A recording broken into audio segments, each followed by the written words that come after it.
आज हम बात करने वाले हैं एक ऐसी कमाल की परंपरा की जहां शादी का पवित्र बंधन सिर्फ दो इंसानों के बीच नहीं बल्कि प्रकृति के साथ भी जुड़ता है। ये कहानी है कुड़मी समुदाय की। तो सवाल ये है कि आखिर एक शादी में आम और महुआ के पेड़ इतने जरूरी क्यों हो जाते हैं? चलिए इसी रहस्य से पर्दा उठाते हैं। तो कहानी की शुरुआत होती है दूल्हे के घर से, एक खास रस्म से जिसका नाम है आम बिहा। तो ये रस्म होती कब है? ठीक तब जब बारात घर से निकलने ही वाली होती है। इसे ना स्थानीय भाषा में आम मकूल या अम्ल ख्वाब भी कहते हैं। और ये कोई छोटी मोटी रस्म नहीं है, बल्कि पूरे परिवार का एक साथ मिलकर दिया गया आशीर्वाद है। अब ये जो क्रम है ना, ये बड़ा दिलचस्प है। जरा ध्यान दीजिए। दूल्हे के बाद सबसे पहले मामी, फिर काकी, फूफू, मौसी और सबसे आखिर में माँ। ये क्रम अपने आप में बताता है कि इस समुदाय में महिलाओं का और खासकर माँ के परिवार का कितना बड़ा सम्मान है। और यहीं से ये रस्म एक बहुत ही भावुक मोड़ लेती है। एक ऐसा पल जो सिर्फ माँ और बेटे के रिश्ते के नाम होता है। ये एक बहुत ही गहरा, एक सांकेतिक पल है। माँ अपने बेटे को आखिरी बार अपनी गोद में लेती हैं, मानो उसे एक नई जिम्मेदारी सौंप रही हों। और इसी पल में दोनों के बीच एक संवाद होता है जो इस पूरी रस्म की जान है। माँ एक बहुत ही सीधा सा सवाल पूछती हैं, कहाँ जा रहे हो? लेकिन कितना गहरा है ये सवाल। ये सिर्फ एक सवाल नहीं, बल्कि बेटे की जिंदगी में आने वाले बदलाव को लेकर उनकी फिक्र और उनका प्यार है। और बेटे का जवाब देखिए, कितना खूबसूरत जवाब है।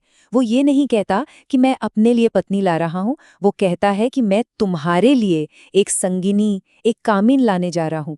कामिन का मतलब सिर्फ पार्टनर नहीं होता, इसका मतलब है जो घर के काम में हाथ बटाए। ये जवाब दिखाता है कि परिवार के लिए उसकी जिम्मेदारी कितनी गहरी है। इसके बाद माँ एक और सवाल करती हैं, एक ऐसा सवाल जो उस अटूट बंधन के बारे में है जिसका कोई मोल ही नहीं हो सकता। और बेटे का ये जवाब, ये सिर्फ एक जवाब नहीं, एक वादा है, एक कसम है। बस इस संवाद के साथ ही वो एक बेटे से एक पति और परिवार का मुखिया बनने के सफर पर निकल पड़ता है। तो ये तो हुई दूल्हे की बात। अब कहानी को लेकर चलते हैं दुल्हन के घर, जहां एक वैसी ही खूबसूरत और जरूरी रस्म निभाई जा रही है। हाँ, बिल्कुल वैसी ही रस्म दुल्हन के लिए भी होती है। बस फर्क ये है कि उसका जुड़ाव होता है महुआ के पेड़ से। यहाँ भी दुल्हन की तरफ की सभी महिला रिश्तेदार, मामी से लेकर माँ तक, उसी क्रम में इस रस्म को पूरा करती हैं, जिसे महुआ ब्याह कहते हैं। तो ये कोई इत्तेफाक नहीं है, ये तो प्रकृति के संतुलन का एक शानदार प्रतीक है। तो अब सबसे बड़ा सवाल कि आम और महुआ ही क्यों? कोई और पेड़ क्यों नहीं? यहीं पर इस परंपरा के पीछे जो गहरा ज्ञान छिपा है ना, वो सामने आता है। इस परंपरा की जड़ में प्रकृति का एक अद्भुत लोक विज्ञान है, एक ऐसा विज्ञान जो बच्चे के जन्म और जीवन के संतुलन से जुड़ा है। तो देखिए, इस परंपरा का राज इस टेबल में छिपा है। लोक मान्यता के हिसाब से पुरुष के शरीर की जो प्रकृति होती है वो क्षारीय यानी एल्कलाइन होती है, और संतुलन के लिए उसे चाहिए एक अम्लीय यानी एसिडिक तत्व। और ये गुण किसमें मिलता है? आम में।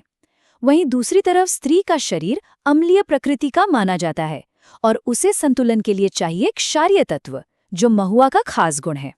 और बात सिर्फ केमिस्ट्री तक ही नहीं रुकती। देखिए, आम का पेड़ जो कभी अपने सारे पत्ते नहीं गिराता, उसे पुरुष की कभी न खत्म होने वाली जीवन शक्ति का प्रतीक माना गया है। और महुआ के गुणों की तुलना एक स्त्री के स्वभाव से की गई है। मतलब प्रकृति और इंसान के बीच का ये तालमेल कितना कमाल का है। तो असल में ये जो आम ब्याह और महुआ ब्याह हैं, ये सिर्फ रस्में नहीं हैं। ये प्रकृति के ज्ञान का इस्तेमाल करके होने वाले पति पत्नी को एक सेहतमंद, संतुलित और खुशहाल शादीशुदा जिंदगी का आशीर्वाद देने का एक तरीका है। ये बात हमें सोचने पर मजबूर करती है ना, कि हमारी पुरानी परंपराओं में प्रकृति से जुड़ा कितना गहरा ज्ञान छिपा हो सकता है। ऐसा ज्ञान जिसे हम आज शायद कहीं पीछे छोड़ते जा रहे हैं।